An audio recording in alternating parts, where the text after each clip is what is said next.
और अब आपको दिखाते हैं युद्ध भूमि में आर पार की लड़ाई में कौन आगे है और कौन पीछे, चाहे रूस हो या फिर यूक्रेन, दोनों तरफ से अपने अपने दावे किए जा रहे हैं। लेकिन यूक्रेन युद्ध में रूस के कितने सैनिक मारे गए, आपको सबसे बड़ी गवाही सुनवाते हैं।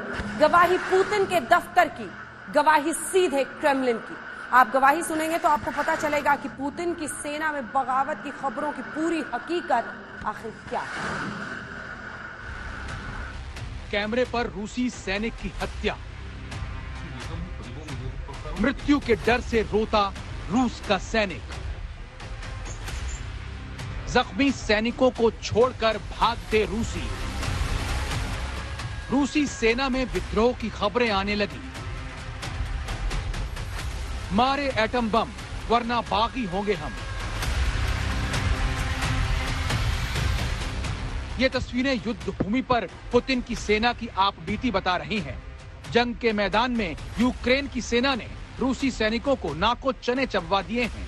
पहली बार क्रेमलिन के प्रवक्ता ने एक इंटरव्यू में कबूल किया है कि यूक्रेन युद्ध में बहुत भारी कीमत चुकानी पड़ रही है। दिमित्री पेस्कोव ने क्या कहा, बहुत गौर से सुनिए। President Zelensky is still in power. You've lost thousands of troops. You've lost 6 generals.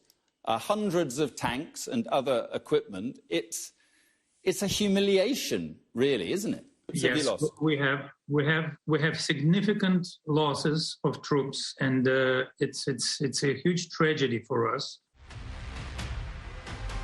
वहीं ज़ेलेंस्की का दावा है कि कीव और चेरनीहिव के आसपास के इलाकों पर यूक्रेनी सैनिकों ने फिर से कब्जा कर लिया है, जबकि दूसरे इलाकों में रूसी सैनिकों को कड़ी टक्कर देने के साथ ही उन पर बमबारी भी जारी है। ज़ेलेंस्की के मुताबिक युद्ध भूमि पर यूक्रेन की सेना को हर मोर्चे पर मुंहतोड़ जवाब मिल रहा है। जल्द ही यूक्रेन की धरती से पुतिन की सेना को खदेड़ देंगे। На Чернігівському напрямку в Сумській області продовжується вигнання окупантів. Вони і самі усвідомлюють, що більше не витягують тієї інтенсивності бойових дій, яку могли забезпечити у першій половині березня. Але повинні усвідомлювати ми і те, що для російських військових це частина їхньої тактики. Все це не просто так. Ми знаємо їхні задуми, знаємо, що вони планують і що вони роблять. Знаємо, що вони забираються з тих напрямків, де ми їх б'ємо, щоб зосередитись на інших дуже важливих, на тих, де нам може бути дуже складно.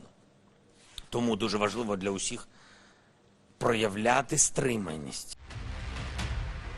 युद्ध भूमि में पकड़े गए रूसी सैनिकों ने भी यही कहानी कैमरे पर सुनाई। शूट आउट हुआ था, बड़ा शूट आउट। मैं और हमारे साथी पीछे हटने लगे क्योंकि हमने देखा कि अब लड़ नहीं सकते। हम पीछे हटने लगे। करीब 50 मीटर पीछे गया था कि स्नाइपर्स की गोली से जख्मी हो गया। मैं गिर गया। सब कुछ देख पा रहा था लेकिन भाग नहीं सका। मैंने देखा कि हमारी कंपनी कमांडर भी भागने लगे।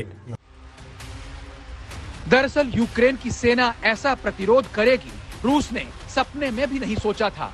यूक्रेन की तैयारी, रणनीति और सैनिकों के मनोबल ने रूस की सेना की कमजोरियों को सामने ला दिया है।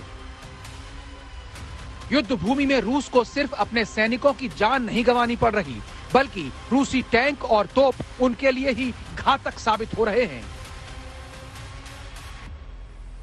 दरअसल यूक्रेन की सेना रूस के हथियारों को पहले कब्जे में लेती है और फिर उन्हीं के हथियारों का इस्तेमाल उनके खिलाफ करती है।